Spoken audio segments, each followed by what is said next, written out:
नमस्कार दोस्तों, स्वागत है आप सभी का एक बार फिर से पोस्टर स्टडी के यूट्यूब चैनल पर और आज की एक और नई वीडियो में। नई वीडियो होने वाली है जो कि नोटिफिकेशन निकला है, नया नोटिफिकेशन है, तो हमने सोचा कि इस पे वीडियो बना देते हैं। आप सभी को थोड़ा अच्छा भी लगेगा, काफ़ी दिनों से कोई वीडियो नहीं है। तो ये वीडियो होने वाला है इस नोटिफिकेशन के बारे में 18 अक्टूबर 2023 को, जो कि आया है। ठीक है, तो सिंपल सी बात है, सभी चीफ पोस्ट मास्टर जनरल सभी को है। डाक भवन नई दिल्ली से ये आपका चला था। ठीक है, तो आगे बढ़ेंगे, सब्जेक्ट पे चलते हैं सबसे पहले। ठीक है, सब्जेक्ट क्या है इस नोटिफिकेशन का? Procedure for selecting of candidate based on single examination of the post of MTS postman mail guard. ठीक है, MTS postman mail guard, MTS postman mail guard के जो एग्ज़ाम होता है वो सिंगल एग्जामिनेशन होता है, आप सभी को पता है। ठीक है, तो सिंगल एग्जामिनेशन होता है, आप सभी को पता है, और 3 पार्ट में होता है, पेपर 1, पेपर 2, पेपर 3। ठीक है, P1, P2, P3 लिख देता हूँ मैं।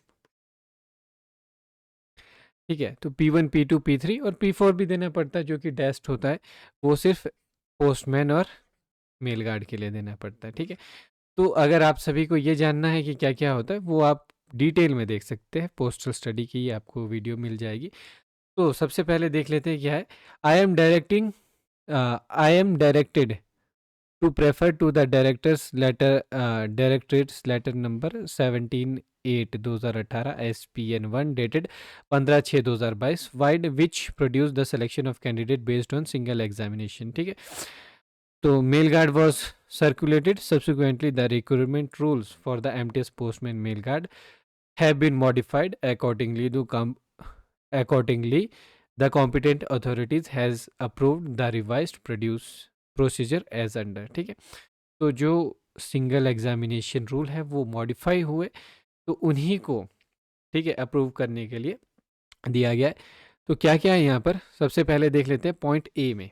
ठीक है, तो पॉइंट ए है हमारा, at the time of seeking application for examination applicants shall be asked for exercise following options और ऑर्डर ऑफ प्रेफरेंस। ठीक है, तो ऑर्डर ऑफ प्रेफरेंस, सबसे पहले ऑप्शन फॉर पोस्ट। ठीक है, ऑप्शन फॉर पोस्ट का क्या मतलब है, जितने भी व्यक्ति एग्ज़ाम दे रहे हैं पोस्टमैन मेल गार्ड एमटीएस, अगर वो एलिजिबल है इसके लिए, ठीक है, तो वो तीनों के लिए भी भर सकते हैं, एक के लिए भी भर सकते हैं। ठीक है, तो जैसा कि यहाँ पे लिखा है, एप्लीकेंट में गिव ऑप्शन फॉर 1, 2 और 3 post and candidate for selection will be considered only if a post has been opted for subject to fulfilling the eligibility conditions। ठीक है, तो जो एप्लीकेंट है वो एक के लिए भी अप्लाई कर सकता है, तीनों के लिए भी अप्लाई कर सकता है। फुलफिलिंग का जो यहाँ पर सब्जेक्ट है वो इस बात पर डिसाइड करता है कि उनकी एलिजिबिलिटी है कि नहीं उस पोस्ट के लिए। जैसे पोस्टमैन के लिए आपके जीडीएस से 5 साल होने चाहिए, पर एमटीएस के लिए 3 साल होने चाहिए। पर अगर आपके 4 ही साल हुए तो आप एमटीएस दे सकते, पोस्टमैन में आप एलिजिबल नहीं होते। पर अगर आपके पूरे हैं तो आप तीनों के लिए दे सकते हैं। ठीक है, for example an applicant will be considered for mail guard only if option is given for mail guard. ठीक है, तो एप्लीकेंट ने अगर मेल गार्ड के लिए ही भरा है तो उसको मेल गार्ड के लिए ही माना जाएगा, otherwise his candidature will not be considered while preparing merit list for mail guard। ठीक है, अगर उसने मेल गार्ड के लिए नहीं भरा है तो मेल गार्ड के लिए जब मेरिट लिस्ट प्रिपेयर की जाएगी तो उसको उसमें नहीं माना जाएगा। ठीक है, तो सिंपल सा है, एज सिंपल एज दैट। आगे बढ़ते हैं, आगे preference of division bye applicant. ठीक है, तो preference of division bye applicant, पहले आपके ऐसा होता था कि डिवीज़न वाइज आपकी मेरिट लिस्ट बनती थी, तो जिस डिवीज़न में आप हैं तो उसी डिवीज़न में आपको सीट मिलेगी, ये नहीं तो सरप्लस में जाएगा आपका रिजल्ट। पर अब आपसे प्रेफरेंस मांगी जा रही है डिवीज़न की, कि कौन से डिवीज़न के लिए आपने जाना है। ये बोथ एमटीएस और जीडीएस के लिए है, जो कि पोस्टमैन और मेल गार्ड के लिए प्रमोट हो रहे हैं। ठीक है, किसके लिए, एमटीएस और जीडीएस दोनों कर सकते हैं for postman and mail guard. ठीक है, तो पोस्टमैन और मेल गार्ड का जो है आपका जो मेरिट बननी है वो अब आपकी बननी है पोस्टमैन मेल गार्ड के लिए सर्कल वाइज पे, क्योंकि आपसे प्रेफरेंस मांगी जा रही है डिवीज़न की। ठीक है, यहाँ पे MTS GDS candidates who have applied for the post of postman mail guard shall give order of preference of division unit which they intend to consider. A candidate shall not be considered for a division unit which preference has not been submitted by him or her. ठीक है, तो candidate से मांगी जाएगी preference और उसी preference में उनको पोस्ट मिलेगी, पर जिस अगर उन्होंने नहीं किया है, प्रेफरेंस नहीं दिया है, तो उसके लिए उनको कंसिडर नहीं किया जाएगा। ठीक है, तो वही है सिंपल, जैसा आपका पीए में भी होता है। तो आगे preference bye candidates appearing in, ठीक है, तो इसके बाद है preference bye candidates appearing in competitive examination for post of MTS. ठीक है, तो एमटीएस की पोस्ट के लिए अगर कोई एग्ज़ाम दे रहे हैं तो उनसे जो प्रेफरेंस मांगी जाएगी, तो वह candidate applying for post of MTS shall submit his her order of preference to administrative office. ठीक है, तो एमटीएस के लिए जितने भी दे रहे हैं, जीडीएस ही देंगे एमटीएस के लिए, सिंपल सी बात है। ठीक है, उनको अपना order of preference circle wise पे ही आपकी मेरिट बन रही है। ठीक है, तो ऑर्डर ऑफ प्रेफरेंस देना है, किसको देना है यहाँ पे, एडमिनिस्ट्रेटिव ऑफिस को, डीएपी पीएएसओ को, सब ऑर्डिनेट ऑफिस में, या फिर जो आपका सिविल इलेक्ट्रिकल विंग होता है ऑफिस का, ठीक है, वहाँ पर देना है। वेन एवर वैकेंसीज एग्जिस्ट, और जहाँ जहाँ पर भी वैकेंसी एग्जिस्ट करती है, ठीक है, वहाँ पर आप दे सकते हैं। In addition they shall also give, और उनको इसी के साथ में ऑर्डर ऑफ प्रेफरेंस अपना क्या है, डिवीज़न और यूनिट को भी देना होगा। तो यहाँ पे ये है, उन लोगों के लिए खुशखबरी की बात है ये नोटिफिकेशन, जिनका अपनी डिवीज़न में नंबर नहीं लग पाता था, अच्छे नंबर आते थे, सरप्लस के लिए चला जाता था, अब उनके पास एक अच्छा चांस है फेयर फाइट का। ठीक है, अब है बेस्ट विन। ठीक है, जो अच्छा होगा वो लगेगा, जो नहीं होगा, जो तैयारी नहीं करेगा वो नहीं लगेगा। तो आगे है हमारे पास B, stage one. Stage one क्या रहेगी, ठीक है, एग्ज़ाम की। अभी तक देखा हमने ऑप्शन और प्रेफरेंस, ऑर्डर ऑफ प्रेफरेंस। अब है हमारे पास स्टेज वन। स्टेज वन क्या रहेगा, list of MTS candidates for vacancy of postman mail guard. ठीक है, जो एमटीएस कैंडिडेट्स है, एमटीएस कैंडिडेट्स, सिर्फ जीडीएस की बात नहीं हो रही है अभी, एमटीएस कैंडिडेट्स पोस्टमैन और मेल गार्ड की वैकेंसीज के लिए a publication of list of successful MTS candidates merit list for the post of postman mail guard equal to the number of vacancies in each category separately। ठीक है, तो MTS category में जितनी number post होगी MTS और mail guard के लिए, सबसे पहले उनकी क्या बनेगी, मेरिट लिस्ट बनेगी। वो किसके इक्वल बनेगी, जितनी MTSs के लिए पोस्ट रिजर्व्ड होगी। ठीक है, तो ये हो गया।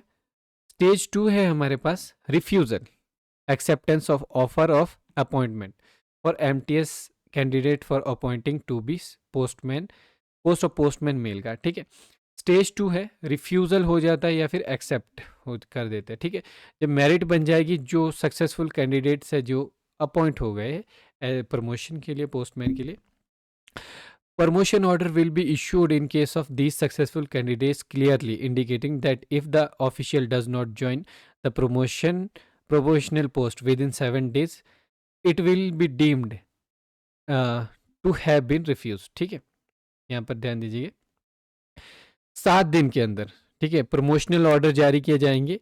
ठीक है, जितने भी सक्सेसफुल कैंडिडेट हैं उनके लिए, जिनको की प्रमोशनल पोस्ट जो है ज्वाइन करनी होगी विद इन 7 डेज, 7 दिनों के भीतर उनको जो है 7 डेज के अंदर ज्वाइन करनी होगी। ठीक है, अगर 7 दिनों के अंदर वो ज्वाइन नहीं करते तो क्या माना जाएगा कि उन्होंने ये पोस्ट को रिफ्यूज़ कर दिया। ठीक है, और जो उनकी कंट्रोलिंग ऑफिसर्स है, जहाँ पर कंट्रोलिंग ऑफिसर्स क्या हुआ, जहाँ पर वो पहले वर्क करते थे, एमटीएस जिसके अंडर थे वो, है ना, जो उनके कंट्रोलिंग ऑफिसर है, तो उनको जो है रिलीव करना होगा ऑफिशियल्स को इमिडिएटली, ताकि वो ज्वाइन कर सके अपनी प्रमोशनल पोस्ट को।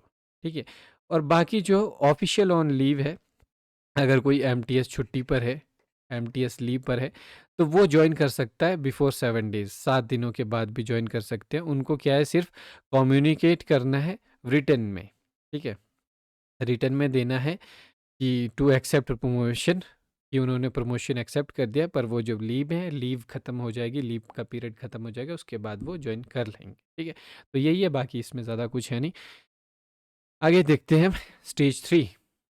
ठीक है, स्टेज थ्री है हमारे पास selection of candidate against refusal. ठीक है, तो in the event of any vacancy notified for requirement remains unfilled due to non joining of selected candidates, refusal of promotion, ठीक है। ऐसा हो जाता है कि कोई ऐसा केस हो जाता है, किसी कोई वैकेंसी अनफिल्ड रह जाती है क्योंकि जो बंदा वहाँ के लिए सेलेक्ट हुआ था उसने ज्वाइन ही नहीं किया, रिफ्यूज़ हो गया प्रमोशन। तो वहाँ पर क्या किया जाएगा, जो प्रमोशन ऑर्डर है वो इशू किए जाएंगे नेक्स्ट एमटीएस कैंडिडेट के लिए जो कि मेरिट लिस्ट में जैसा कि होता आया है वैसे ही, और उनका प्रोसेसिंग जो है ज्वाइनिंग का प्रोसेस वो शुरू हो जाएगा। उसके बाद उनको भी वही 7 दिन जैसा है, ज्वाइन करो, नहीं करो तो फिर तीसरे को दो, ठीक है। आगे है स्टेज 4 ई पे। स्टेज 4 है हमारा unfilled vacancies of postman mail guard. जो अनफिल्ड वैकेंसीज रह जाएगी पोस्ट ऑफ मेल गार्ड और पोस्टमैन की, ठीक है। स्टेज 3 के बाद भी अनफिल्ड वैकेंसीज रह गई are left, those will be added to the vacancies are marked for GDS candidates to arrive at the total vacancies available for GDS candidates and to decide category wise vacancies। वैसे chances बहुत कम होते हैं, ठीक है, कि MTS जितने हैं उनसे जो वैकेंसीज हैं वो बच जाए। पर अगर कोई भी वैकेंसी बच जाती है, एमटीएस के कोटे के लिए जितनी भी वैकेंसी थी आपके सर्कल में, मान लीजिए एमटीएस के लिए टोटल वैकेंसीज थी 60, ठीक है। यहाँ पर जितने भी एमटीएस है वो उनने ज्वाइन कर लिया, सब कुछ कर लिया, 50 वैकेंसी फुल हो गई पर 10 बच गई। तो 10 वैकेंसीज जो है वो जाएगी, जो जीडीएस की वैकेंसीज थी उनके साथ वो ऐड हो जाएगी, यानी कि यहाँ पे जीडीएस के लिए थोड़ा फ़ायदा हो गया। होता नहीं है हमेशा, पर जिसकी किस्मत अच्छी है उसको तो मिल ही जाएगा। ठीक है, तो आगे है एफ स्टेज है जो, ठीक है, यहाँ पर है list of GDS candidates for vacancy of postman mail guard. तो ये सिंपल है, जैसा लिस्ट वैसी जैसी लिस्ट मेरिट लिस्ट एमटीएस वालों की बनती थी वैसी जीडीएस वालों की भी बनेगी लिस्ट, ठीक है। उसमें भी जितनी पोस्ट इक्वल होगी, जितनी जीडीएस की कोटे के लिए, ठीक है, जीडीएस को जितनी पोस्ट थी उतनी पोस्ट की मेरिट लिस्ट बनेगी सबसे पहले, ठीक है, equal to the number of vacancies in each category, ठीक है, कैटेगरी वाइज जो भी एससी एसटी ओबीसी और आपका जो भी है कैटेगरीज, ठीक है, उनके हिसाब से। और स्टेज 2 के हिसाब से यहाँ पर जो है क्या बोलते हैं, जैसा स्टेज 2 और स्टेज 3 के जितने भी स्टेप्स है वो यहाँ पर भी फॉलो किए जाएंगे सेम। अगर 7 दिन के अंदर नहीं करते ज्वाइन तो फिर अगले बंदे को रिफ्यूज़ हो जाता है, तो जो भी नेक्स्ट जीडीएस लाइन पे होता है उसको सेम जो है प्रोसेस यहाँ पर भी फॉलो किया जाएगा, ठीक है। तो आगे stage 6 list of GDS candidate for the post of MTS. List of successful GDS candidates merit for the post of MTS equal to the number of vacancy. हर कैटेगरी में जितनी भी वैकेंसीज होगी उनके हिसाब से मेरिट लिस्ट बनेगी, shall be published. Process of appointment to the selected post, refusal of offer of appointment similar to the process at the stage 2 and stage 3 above will be repeated. This process will be repeated till the vacancies are exhausted or qualified GDS candidates are not available for appointed, ठीक है।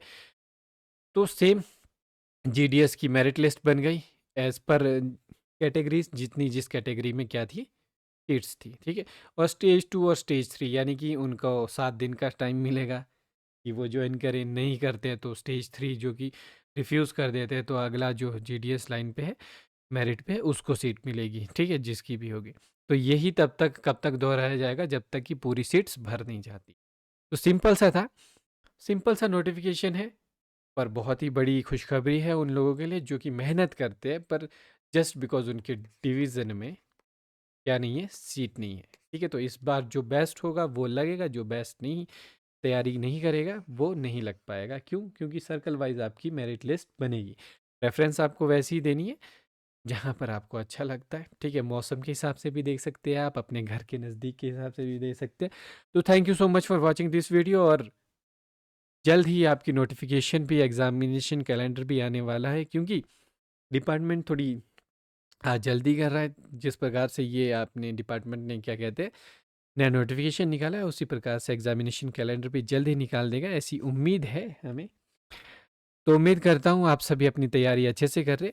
अगर आप तैयारी में postal study को अपना भागीदार बनाना चाहते हैं तो 1 नवंबर, ठीक है, 1 नवंबर से हमारा नया बैच शुरू हो रहा है, PA SA, ठीक है, पोस्टमैन, एमटीएस, ठीक है, मेल गार्ड, सभी के लिए ये बैच होगा। इसमें आपको सब कुछ मिलेगी, क्लासेस मिलेगी, रिकॉर्डेड क्लासेस मिलेगी, पीडीएफ नोट्स मिलेंगे, जो कि आपको नोट्स तो खुद से भी बनाने पड़ते अगर आप अच्छे से तैयारी करना चाहते हैं। जूम सेशंस होंगे, ठीक है, जूम सेशंस होंगे, जो भी डाउट डिस्कशन है प्राइवेट में होगा। प्रीवियस लेक्चर्स जो है, सॉरी, प्रीवियस क्वेश्चन पेपर्स जो है वो सॉल्व करवाए जाएंगे, ठीक है। बाकी हमने किए हैं पिछले साल के सॉल्व करेंगे हम, बाकी हमने किए हैं उनकी सेपरेट प्लेलिस्ट आप सभी को मिल जाएगी हमारे यूट्यूब चैनल पर, इस पे ही। और डेली टेस्ट होते हैं आपके, वीकली टेस्ट भी होते हैं। आप में से कोई भी जुड़ना चाहता है तो आप जुड़ सकते हैं इनमें आपको, ठीक है। अगर आप हमारे साथ जुड़ते हैं तो आपको 10 मॉक टेस्ट, ठीक है, for each subject 10 mock test मिलेंगे, फ्री ऑफ कॉस्ट मिलेंगे अगर आप हमारे साथ जुड़ते हैं। 10 मॉक टेस्ट जो कि आपको सिर्फ बैच के साथ ही मिलेंगे, ठीक है। तो आप में अगर आप में से कोई भी जुड़ना चाहता है तो आप मैसेज कर दें 8580872431 पर, या फिर आप डिस्क्रिप्शन में लिंक है उस पर भी मैसेज कर सकते हैं। Thank you so much for watching this video, और उम्मीद करता हूँ आप सभी की जो तैयारियां हैं वो बहुत अच्छे से चल रही है। और अगर आपने अभी तक शुरू नहीं की है तो ज़ोरों से अपनी तैयारी शुरू कर दें, क्योंकि जितना बेहतर आप बनेंगे इस बार, उतनी ही बेहतर आपको सक्सेस के चांस मिल पाएंगे। Thank you so much for watching this video, और फैला दें अपने सभी दोस्तों के साथ जो भी आपके डिपार्टमेंट में काम करते हैं, और लाइक कर दें, शेयर कर दें। Thank you so much for watching.